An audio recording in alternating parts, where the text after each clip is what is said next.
அஸ்ஸலாமு அலைக்கும். Hi friends, எல்லோரும் நல்லா இருக்கீங்களா? நாங்கள் ரொம்பவே நல்லாயிருக்கோம். இன்றைக்கி நம்ம முட்டை வச்சு ஒரு சைட் டிஷ் தான் பார்க்க போகிறோம்.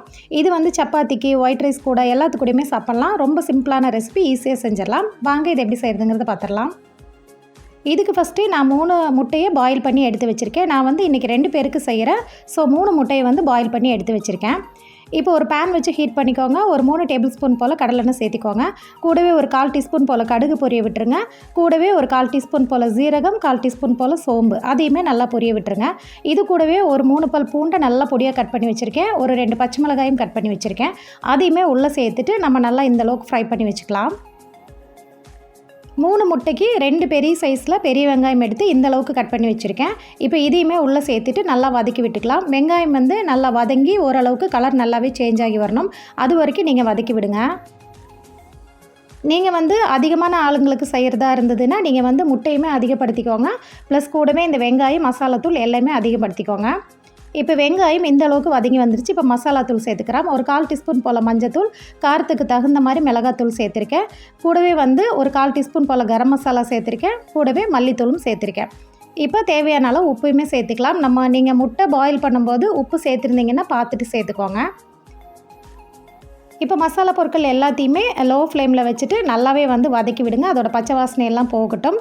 நான் வந்து ஆயில் அளவாக தான் சேர்த்துருக்கேன். நீங்கள் தேவைப்பட்டால் எக்ஸ்ட்ரா சேர்த்துக்கோங்க.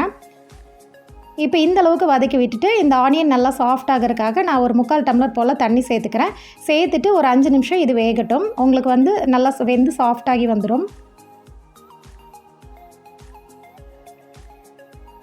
பாருங்கள், இப்போ இந்த அளவுக்கு வெந்து நல்லா குறுகி வந்திருக்கு. இந்த ஸ்டேஜில் முட்டையை வந்து நான் இந்த மாதிரி ஷேப்பில் கட் பண்ணி வச்சுருக்கேன்.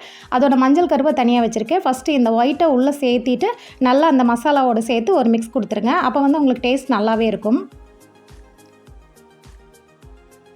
நல்லா இந்த அளவுக்கு மிக்ஸ் பண்ணிவிட்டு நம்ம மஞ்சள் கருவையுமே வந்து நம்ம உள்ளே சேர்த்திக்கலாம். ஃபைனலாக கொஞ்சமாக ஃப்ரெஷ்ஷான கருவேப்பிலை இல்லை மல்லி இலை ஏதாவது நீங்கள் சேர்த்திக்கோங்க. சேர்த்துட்டு நல்லா மிக்ஸ் பண்ணி விட்டுட்டு உப்பு காரம் செக் பண்ணி பார்த்துருங்க. காரம் பத்தலைன்னா நீங்கள் மிளகுத்தூள் சேர்த்து நீங்கள் பரட்டி விட்டுக்கலாம். அவ்வளவுதாங்க. ஒரு 2 நிமிஷம் நல்லா பரட்டி விட்டுட்டு இங்கே ஸ்டவ் ஆஃப் பண்ணிவிடுங்க. சூப்பரான முட்டை காரத்தொக்கு நமக்கு ரெடி ஆகிடுச்சு. இது வந்து நீங்கள் ரைஸ் கூட, சப்பாத்தி கூட எல்லாத்துக்கூடையுமே சாப்பிட்லாம். ரொம்ப ஈஸியாக செஞ்சிடலாம். ரொம்ப டேஸ்ட்டாக இருக்கும். குட்டீஸ்க்குமே ரொம்ப பிடிக்கும்.